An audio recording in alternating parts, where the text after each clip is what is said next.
are ready. Yeah. When I'm ready. First of all, I have to make sure there's no discrimination between men and women. I got my arm around everybody. Anyway, right next we're explain what you're doing, what's going on, and all your little projects. Yeah. Okay. Well, this your show. The whole point of this is to design a sustainable setting for raw foodists in a temperate climate. Okay.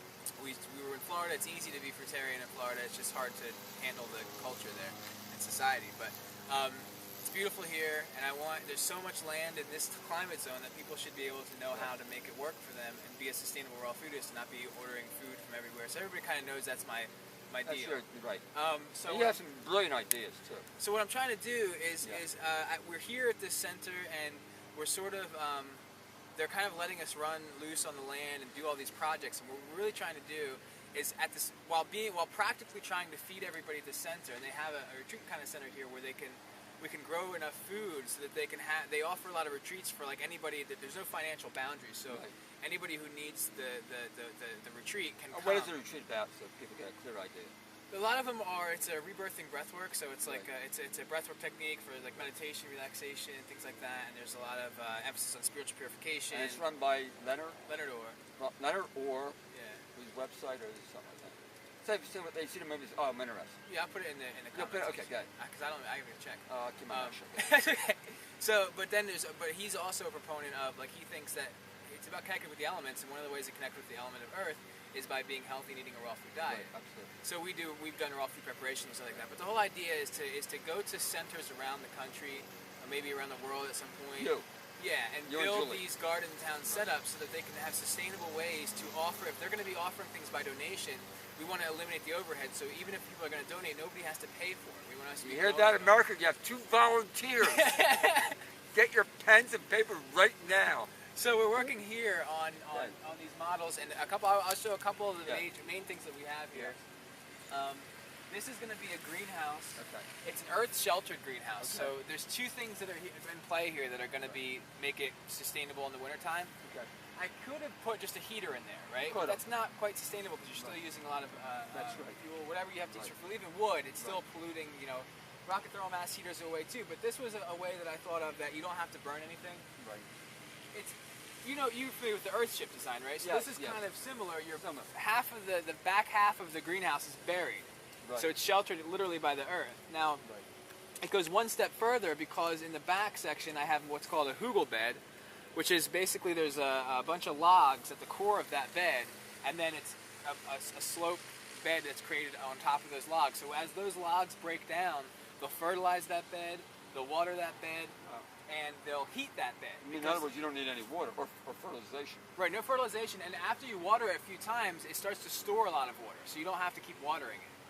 And then it releases a lot of heat because as that breakdown happens, as that decay happens, with the microclimate, it makes heat in there. Right. What I did here on this design was I made the angle of the south wall, the glass wall, 45 degrees. Because in the wintertime, that sun's going to hang about 45 degrees. I'm getting scared of What? I'm getting scared of Oh, the wire. There's a wire behind, so I'm getting a little scared.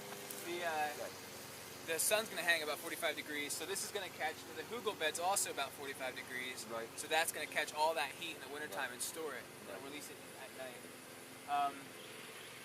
And basically, this was mostly done with scrap.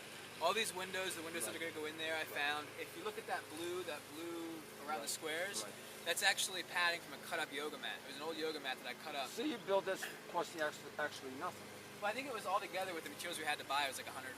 $150 for a greenhouse. Yeah, for a greenhouse, and it's actually bigger than it looks because that bed is basically a hypotenuse of a right triangle, so you have more surface area.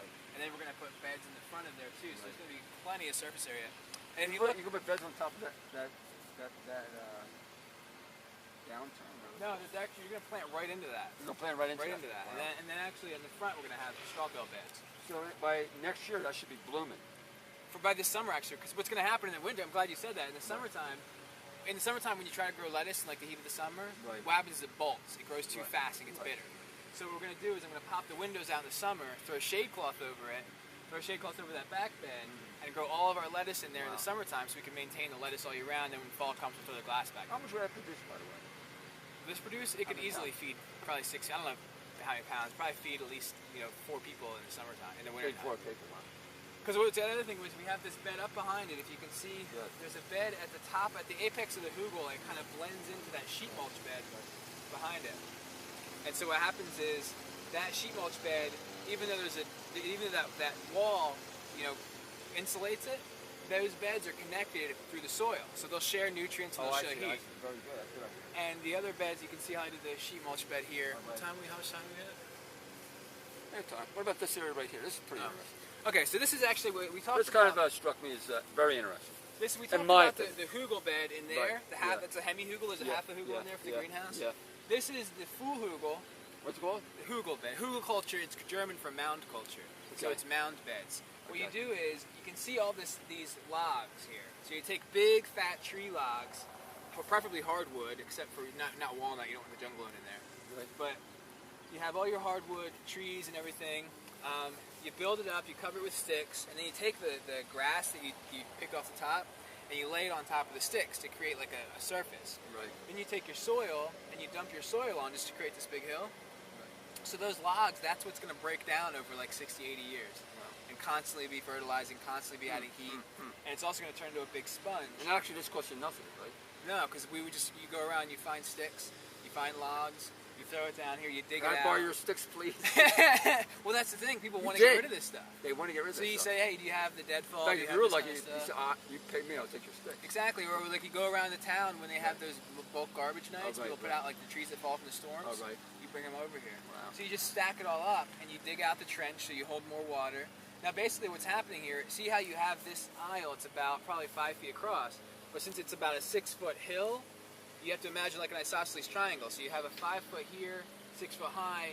Those slopes are actually, each side gives you more surface area than you would have if you just laid a thing here. So you're actually tripling your And what's your intention? What are you going to plan on here? Well, you can see, you can see the lettuce here on this side. The first thing I'm going to do is plant a lot of quick-growing lettuces so that the root systems form and stop the erosion that might happen because it's on a slant.